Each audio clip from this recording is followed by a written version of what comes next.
Hello everyone, जय Hanuman. NTA ने JEE main 2026 registration को लेकर के एक नई तरह की गाइडलाइन पब्लिश की है।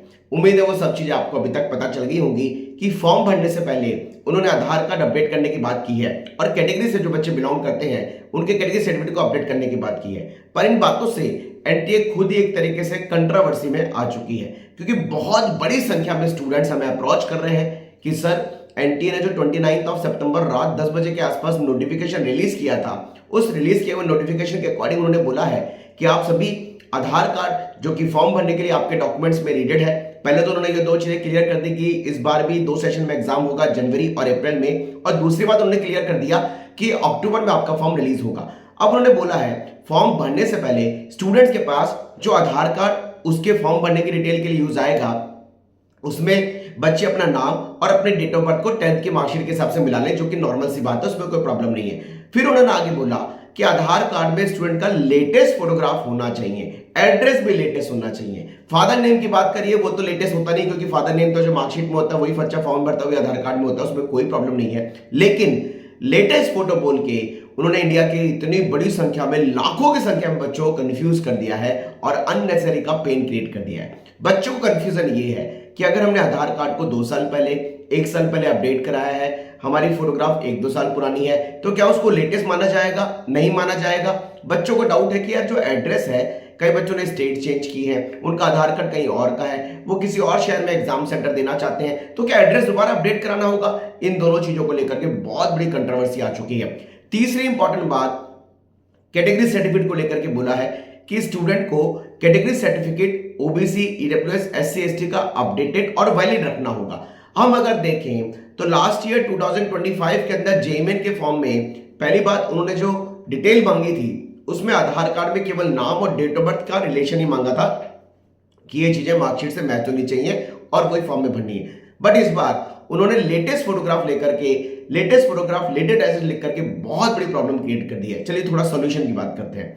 एनटीए ने जो लेटेस्ट फोटोग्राफ की बात की है, लेटेस्ट फोटोग्राफ का मीनिंग केवल इतना सा लगता है कि बच्चे का जो फेस का रिकॉग्निशन है या जो स्पेसिफिकेशन फेस है, ये ज्यादा चेंजेस नहीं होना चाहिए। यानी जैसे आज आप दिखते हैं वही कुछ आधार कार्ड में आपका होना चाहिए। यानी अगर 1 या 2 साल पहले आपने आधार कार्ड बनवा लिया है, आपकी फोटोग्राफ 1 या 2 साल पहले की, तो मुझे लगता नहीं है कि उसको लेटेस्ट नहीं माना जाएगा। दूसरी बात, एड्रेस को लेकर के कोई ऐसा कंफ्यूजन दिखता नहीं है, क्योंकि फॉर्म में जो एड्रेस की बात बोली जाती है, वो एड्रेस केवल स्टूडेंट को जो एड्रेस फॉर्म में भरता है उसी स्टेट में उसके एग्जामिनेशन सेंटर खुलते हैं और रिलेटिवली वो उन्हीं सेंटर पे जाकर के एग्जाम देता है, उन्हीं सिटी में एग्जाम देता है। यानी जो लेटेस्ट एड्रेस की बात है वो आधार कार्ड वाली बात पे बिल्कुल भी ऐसी जमती नहीं है कि आधार कार्ड तो किसी भी एड्रेस का, उससे क्या फर्क पड़ता है। लेकिन 2024 में इन्होंने एड्रेस प्रूफ मांग लिया था, 2025 में कोई एड्रेस प्रूफ की बात नहीं बोली गई थी। अब डाउट ये है, फोटोग्राफ लेटेस्ट क्या 2025 का होना चाहिए या 2023, 2024 में हमने आधार कार्ड अपडेट कराया और वो फोटो 2023 या 2024 का 1-2 साल पहले का तो चल जाएगा। हमारा ये मानना है कि आपका जो फेस की आइडेंटिटी है, अगर वो आइडेंटिटी यानी फेस का जो स्पेसिफिकेशन है, रिकॉग्निशन है, वो आधार कार्ड में जो आपकी फोटो लगी हुई है, अगर उससे मैच हो रहा है, तो मुझे लगता नहीं है कि वो लेटेस्ट फोटोग्राफ नहीं होगा। लेटेस्ट फोटोग्राफ केवल उस मायने में होता है जैसे किसी का बहुत पुराना आधार कार्ड बना हुआ है, फोटोग्राफ 4-5 साल पहले की है, काफी पुरानी है, फोटोग्राफ जो आधार कार्ड पे लगी है वो मैच ही नहीं हो रही है, केवल वो फोटोग्राफ बच्चे अपडेट कराएं, यानी उन बच्चों को आधार कार्ड अपडेट कराने की जरूरत है। एड्रेस को लेकर के मुझे ऐसा कुछ लगता नहीं है कि एड्रेस को लेकर के कोई डिलेमा आएगी, क्योंकि लेटेस्ट एड्रेस का कोई मीनिंग नहीं है।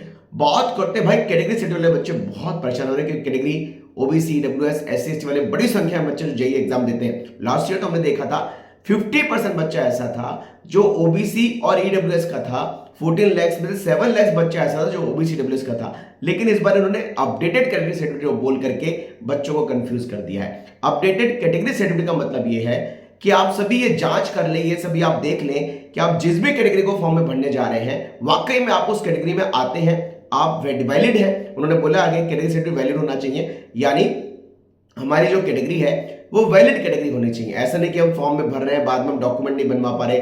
सब बच्चों को बोलूंगा, ओबीसी ईडब्ल्यूएस का सर्टिफिकेट जो है ये 1 अप्रैल 2026 के बाद का ही काउंसलिंग में काम आएगा। अगर आपके पास ओबीसी ईडब्ल्यूएस का सर्टिफिकेट अवेलेबल है, आप उसको लगा सकते हैं, मुझे लगता नहीं उससे कोई प्रॉब्लम है। अपडेटेड सर्टिफिकेट का मतलब ये नहीं होता कि हर बार सर्टिफिकेट बनवाना होगा। हाँ, अपडेटेड सर्टिफिकेट का मतलब ये है क्योंकि ओबीसी ईडब्ल्यूएस वाले बच्चे पेरेंट्स की इनकम के हिसाब से इस कैटेगरी में फॉल करते हैं। कहीं ऐसा ना हो कि पहले तो वो इस कैटेगरी में आते हो और इस साल वो कैटेगरी से बाहर चले गए हो और वो फॉर्म में भर दें कि वो ओबीसी या ईडब्ल्यूएस के हैं। ऐसा नहीं है, इसलिए उन्होंने बोला है कि आप अपडेटेड यानी आप प्रॉपर तरीके से कंफर्म कर लीजिए, और अगर आपका सर्टिफिकेट बहुत पुराना है, खासकर मैं ओबीसी ईडब्ल्यूएस की बात कर रहा हूं, तो बेहतर रहेगा उसको बनवाने के लिए अप्लाई कर दें। एससी एसटी वाले बच्चों के लिए सर्टिफिकेट की कोई प्रॉब्लम नहीं है। एससी एसटी वाले बच्चों का सर्टिफिकेट जो है परमानेंट सर्टिफिकेट होता है, उस सर्टिफिकेट में ऐसी कोई प्रॉब्लम क्रिएट नहीं होती, क्योंकि सर्टिफिकेट अगर एससी एसटी का है कितना ही पुराना हो वैलिड होता है। लेकिन ओबीसी ईडब्ल्यूएस वाले बच्चे जरूर कंफर्म कर लें क्या वो इस कैटेगरी में इस सेशन में जब वो फॉर्म के लिए अप्लाई कर रहे हैं, इस सेशन में जब वो कॉलेज में एडमिशन लेंगे, क्या वाकई में वो उस कैटेगरी में फॉल करते नहीं करते, ये इस चीज को कंफर्म कर ले। इसलिए बोला गया कि अपडेटेड सर्टिफिकेट का आप नॉलेज ले लीजिए और वैलिड सर्टिफिकेट के लिए अप्लाई कर दीजिए। अगर सर्टिफिकेट ओबीसी ईडब्ल्यूएस का है नहीं है, जरूर बनाने के लिए अप्लाई कर दीजिए, क्योंकि बनाने में बहुत टाइम लगता है। आधार कार्ड अपडेट कराने में भी काफी लंबा समय लगता है। तो यार ये एनटीए की कंट्रोवर्सी है कि लेटेस्ट फोटोग्राफ क्यों बोला है, एड्रेस क्यों लेटेस्ट मांगा जा रहा है, उसका कोई रेलिवेंसी नहीं दिख रही है। हाँ, फोटोग्राफ में तो ये हो गया कि जब आप एग्जाम देने जाएंगे, आप Aadhaar card as a identity proof दिखाएंगे तो वहां उनको चेक करने में आसानी होगी, ये समझ आता है। मैं फिर बोलूंगा, आपको जो डाउट है कमेंट बॉक्स में जरूर लिखिए। आप किस कंट्रोवर्सी से गुजर रहे हैं जो एनटीए ने अभी अपडेट कराने के लिए डॉक्यूमेंट को बोला है। क्या आपके पास अपना सर्टिफिकेट है, नहीं है, क्या आप उसको अपडेट करा पा रहे हैं, नहीं करा पा रहे हैं। आधार कार्ड के लिए जो बोला फोटोज एड्रेस, क्या इसको लेकर के आपको डाउट या कंट्रोवर्सी है, कमेंट बॉक्स में जरूर लिखना। मैं डिस्क्रिप्शन में एनटीए का आपको ईमेल आईडी दे रहा हूं। आप सभी जो इस वीडियो को सुने एनटीए को जरूर ईमेल करके पूछे भाई लेटेस्ट फोटोग्राफ का मतलब क्या है। कांटेक्ट करके कोशिश करें कि एनटीए से बात करें भाई, ताकि उनके पास बल्क में अगर ये क्वेरी जाएगी कि हमने लिख तो दिया इतना आसानी से लेटेस्ट फोटोग्राफ, लेटेस्ट एड्रेस, पर इससे कितने सारे हिंदुस्तान के हजारों लाखों बच्चे परेशान हो रहे हैं, क्योंकि सर्टिफिकेट, एड्रेस में, आईडी प्रूफ में बहुत सारे बच्चे ऐसे जिनका फोटोग्राफ पुराना होता है, बहुत सारे बच्चे ऐसे जिनका एड्रेस पुराना होता है। तो कमेंट बॉक्स में जरूर लिखिए अपनी क्वेरी और एनटीए को मेल डालिए ताकि वो रिस्पॉन्स कर पाए। मुझे तो समझ आया कि लेटेस्ट फोटोग्राफ का मतलब या एड्रेस का मतलब या बाकी डॉक्यूमेंट्स का मतलब, कैटेगरी वाले डॉक्यूमेंट का मतलब क्या है, मैंने इस वीडियो में आपको समझाया है। Wish you all the best. Channel पर नए हैं, जुड़े रहें, सब्सक्राइब कर लें, बेल आइकन प्रेस कर लें, नोटिफिकेशन प्रेस कर लें। कॉलेज के एडमिशन तक आपको लगातार हेल्प करते रहेंगे। Wish you all the best बच्चों। जय हनुमान।